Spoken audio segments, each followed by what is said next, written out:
Sekarang ini kita langsung ke Muzdalifah. Salam semangat, doakan semoga istiqomah. Amin ya rabbal alamin.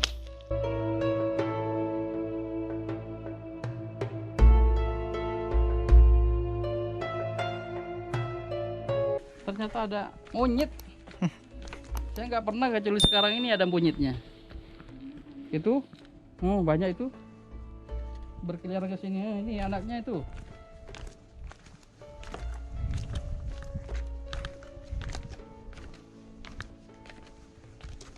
Ini monyet-monyet, monyet-monyet sekarang kerasan di Arafah. Mungkin dari Taif ini, monyet Taif turun dari sini kan dekat. Memang jalan Taif itu dari Arafah.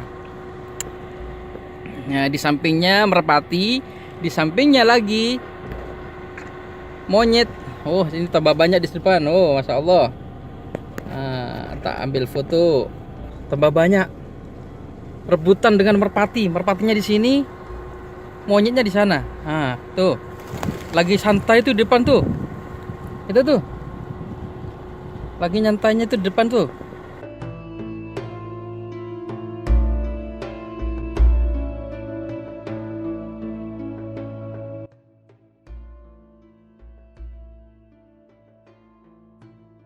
Sahabat, saksikan ya di depan saya sebelah kiri itu Masjid Namirah.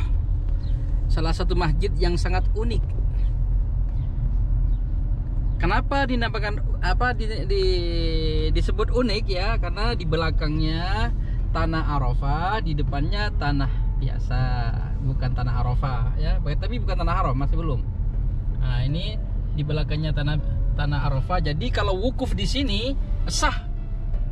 Wukuf kita, wukuf haji di sini sah di sini nih. Nah, karena ini Ini tanda pelakat kuning di depan kita yang separuh ya. Berarti sampai ke sini, dari sini sampai ke sini itu tanah Arafah. Jadi kalau wukuf di Masjid Namirah ya perlu diketahui kalau di belakang itu sah. Tapi kalau setelah ini, setelah pelakat kuning ya, pelakat kuning itu setelahnya di masjid agak ke depan, maka menyebabkan tidak sah kita wukuf. Maka hati-hati, kalau mau wukuf harus masuk ke tanah Arafahnya. Inilah makanya dianggap masjid unik ya. Tapi masjidnya itu dipakai 1 tahun cuma 1 kali di hari Arafah, di tanggal 9 Dzulhijjah. Sekarang nggak ditempati, kosong. Nah, tapi alhamdulillah negara Saudi sudah menyiapkan masjid sebesar ini, walaupun nggak ditempati hari-hari biasanya, tapi jazakumullah khair. Masjid Namirah terletak di atas padang pasir kota Arafah, sekitar 20 km dari arah timur kota Mekah. Masjid yang memiliki luas 110.000 meter persegi dengan rincian panjang 340 meter dan lebar 240 meter ini ditopang 6 buah menara besar. Masing-masing menara memiliki ketinggian 60 meter. Selain itu masjid ini memiliki 3 buah kubah besar. Setidaknya akan ditemukan sekitar 10 pintu masuk utama dan 64 pintu pendamping. Untuk bisa menampung jemaah kira-kira 1.000 orang. Kamar mandinya lebih banyak lagi. Untuk menambah kenyamanan para jemaah untuk beribadah, pengelola masjid memasang ratusan mesin penyejuk udara, yaitu ada AC, ada mukayif di dalam. Cerita singkatnya di Masjid Namirah ini para sahabat ya. Ketika itu sekitar waktu duha dari Muzdalifah berhenti di Wadi Urana dan mendirikan tenda berwarna merah.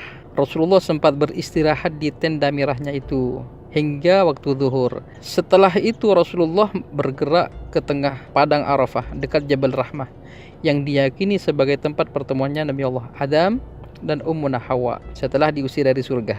Dalam perjalanan waktu setelah Rasulullah di tempat mendirikan tenda tersebut, dibangunlah sebuah masjid yang kemudian diberi nama Namirah. Itu termasuk yang dinamakan Masjid Namirah ya. Masjid itu dibangun oleh salah seorang khalifah dari dinasti Abbasiyah sekitar abad kedua Hijrah. Sampai saat ini setiap 9 Dzulhijjah aktivitas Rasulullah yang melakukan sholat zuhur dijamak dengan qashar masih tetap dilakukan oleh para jemaah haji, dan baru selepas maghrib jemaah meninggalkan tempat tersebut untuk kemudian menuju Muzdalifah. Jadi para sahabat, di Arafah, kalau kita wukuf nanti di Arafah, kelebihan-kelebihannya yaitu diutamakan menjamak sholat. Bagi mukimin masih ada perselisihan. Tapi saya dengar dari Allah maghfirlah Sayyid Alawi Al-Maliki, kalau di Arafah karena Rasulullah mengqashar, ikut qashar saja, jamak qashar, jamak takdim. Nah, itulah ya. Jadi sangat baik sekali kalau kita wukuf melaksanakan qashar jamak. Dan bagi jemaah yang wukuf di tanah Arafah itu tidak diperkenankan untuk melaksanakan berpuasa. Tapi kalau datangnya dari awal dari Musdalifah, lalu menuju ke Arafah, itu tidak disunatkan. Tapi kalau datang ke kalau biasa puasa ya, kalau datang ke Arafah setelah asar masih disunahkan puasa Arafah. Kalau datang ke sini setelah asar. Kita sudah mau keluar dari tanah Arafah. Dalam Al-Qur'an disebutkan فَإِذَا أَفَدْتُم مِّنْ عَرَفَاتٍ فَاذْكُرُوا اللَّهَ عِندَ الْمَشْعَرِ الْحَرَامِ. Nah, itu ada plakat kuning, Nihaya Arafat. Arafat and here. Betul ya? Nah, itu ada plakat ya. Ada plakat kuning, warna kuning, itulah. Nah, ini kita sudah keluar. Dalam ayat tersebut, faida afattum, apabila sudah bubaran kalian semua, min arafatin, dari tanah Arafah, fadhkurullaha 'indal masy'aril haram, maka menujulah ke masy'aril haram.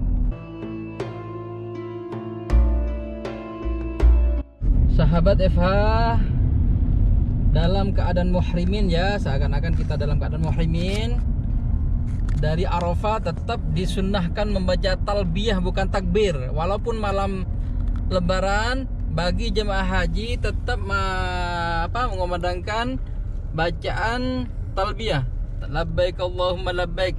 Ini sudah masuk, ada warna apa itu? Azraq, warna ungu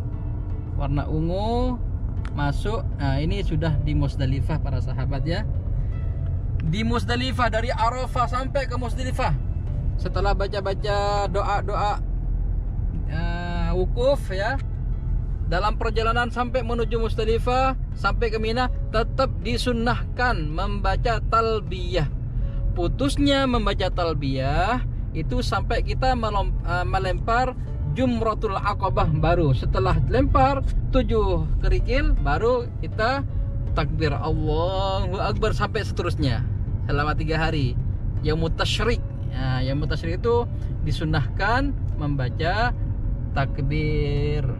Kalau kita masih di sini masih disunnahkan membaca talbiyah. Alhamdulillah kita sudah masuk ke Musdalifah. Dalam Al-Qur'an yang saya sampaikan tadi ya, dalam firman Allah, فَإِذَا أَفَدْتُم مِّنْ عَرَفَاتٍ فَاذْكُرُوا اللَّهَ عِندَ الْمَشْعَرِ الْحَرَامِ. فَإِذَا أَفَدْتُم, apabila sudah bubaran kalian semua dari tanah Arafah, maka bergegaslah menuju ke sini, Masy'aril Haram. Kenapa Arafah dinamakan Arafah? Setelah di sini dinamakan Masy'ar al-Haram, karena syiar-syiar kegiatan-kegiatan haji yang ada di tanah haram ini sudah tanah haram. Nah, makanya dinamakan Masy'ar al-Haram. Nah, kalau kita memuliakan masy'ar syiar-syiar Allah, maka itu diberi pahala yang banyak. Maka dari itu kita dalam melaksanakan manasik haji ini, kita tingkatkan keimanan kepada Allah, tingkatkan keimanan, dan tetap ikut kepada panduan dari baginda Nabi, khudhu anni manasikakum, ikutilah saya melaksanakan manasik haji. Nanti insyaallah saya akan ke masjid Masy'aril Haram ya.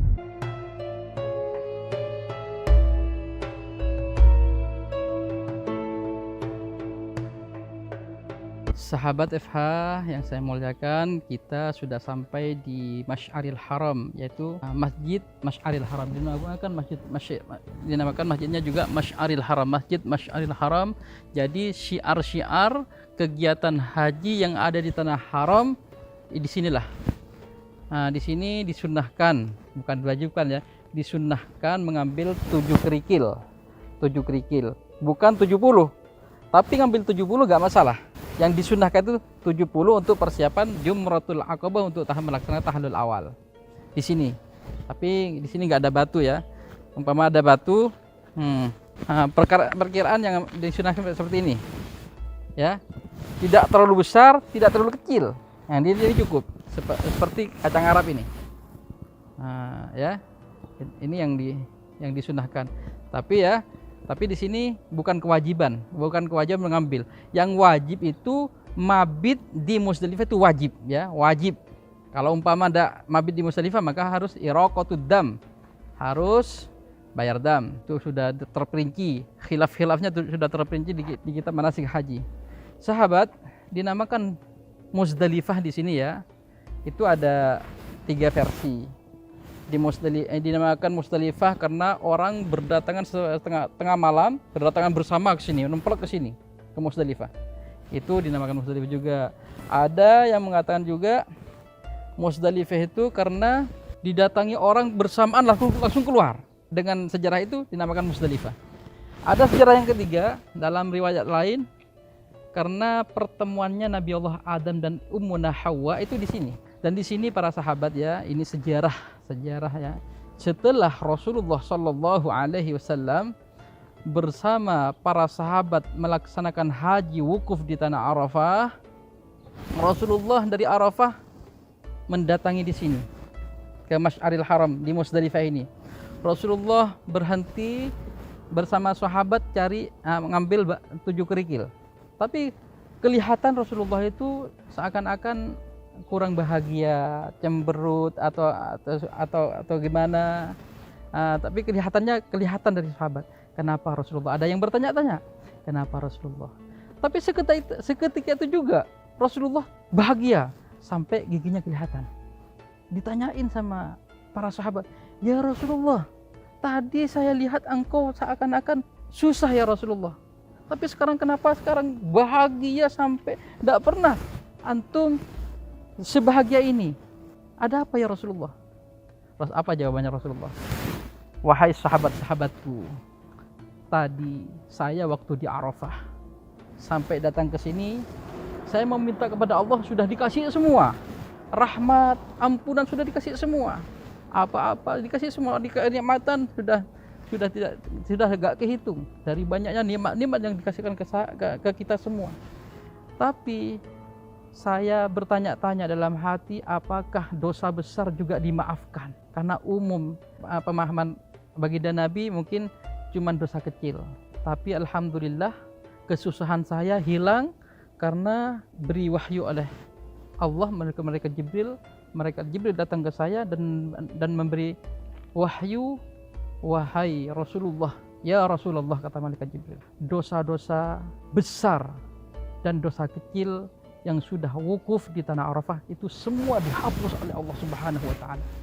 Dengan ini para sahabat bisa dianggap dalil bahwasanya kalau sudah di Arafah kita harus yakin seyakin mungkin dosa-dosa kita dimaafkan. Karena turunnya di sini. Rasulullah pertamanya susah langsung bahagia karena apa? Karena malaikat Jibril menyampaikan pada Rasulullah bahwasanya keinginan Rasulullah Allah Maha tahu. Keinginan kekasihnya, keinginan kekasihnya yang tercinta Allah lebih tahu.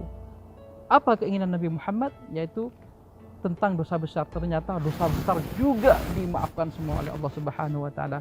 Rasulullah bahagia, sahabat semuanya menangis, terharu. Ya Allah, betapa syafakohnya beliau, betapa cintanya Rasulullah kepada kita sampai memintakan ampunan kepada Allah. Dari banyaknya permintaan Rasulullah sampai Rasulullah malu. Tidak banyak minta tapi angan-angannya Allah lebih tahu. Hatinya Rasulullah Allah lebih tahu. Keinginan Rasulullah adalah permintaannya terakhir yang waktu melaksanakan manasik haji, yaitu ampunan dosa besar. Ternyata semua para sahabat itu semua dosa besar dan dosa kecil itu semuanya dimaafkan. Jadi para sahabat menangis, terharu, bahagia, ikut pada apa yang yang dimohonkan oleh baginda Nabi Muhammad SAW. Sahabat, kita mengambil hikmah daripada Masy'aril Haram ini dengan hikmah yang kita harus diingat selama-lamanya, bahwasanya kecintaannya Rasulullah, permohonannya kepada Allah Subhanahu wa taala untuk kita semua itu sangat luar biasa, sangat tinggi, gak bisa dibalas apapun. Maka dari itu ikutilah Rasulullah SAW, laksanakan sholat yang 5 waktu, dan perintah bayar zakat, puasa itu harus kita paksa semaksimal mungkin. Kalau kita tidak melaksanakan itu, maka kita termasuk dosa besar, ya, naudzubillah, takut keluar dari Islam kalau sampai meninggalkan perintah Allah yang berupa sholat dan yang lain-lain secara disengaja, naudzubillah, dia masuk kepada kufrun, pada kafir, naudzubillah. Semoga kita bersemangat dan bisa memaksa untuk melaksanakan sholat dan semua perintah Rasulullah SAW. Amin ya rabbal alamin. Sahabat, kita melanjutkan ke Mina sekarang, ya. Salam semangat, teruskan.